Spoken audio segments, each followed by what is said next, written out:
at napatingin sa pintuan nang dahil sa aking nakita.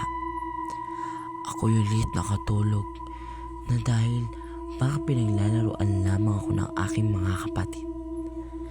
Nang ako'y nakapikit na, may dumaan na parang itim at nakita ko yun. Dumilat ako at wala naman.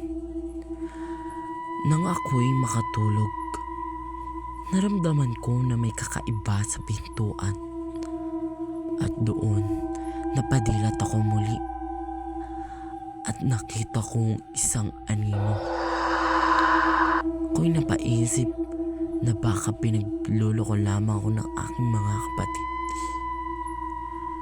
Ako'y tumayo, pumunta mismo sa pintuan at ito'y nawala. Nung pumunta ako sa kwarto ng aking mga kapatid, nakita ko'y sila'y natutulog na. At dun ko lamang napagtanto na hindi pala ako pinagbibiroan ng aking mga kapatid. Bagkus totoo ang aking nakita at ito'y kakaiba.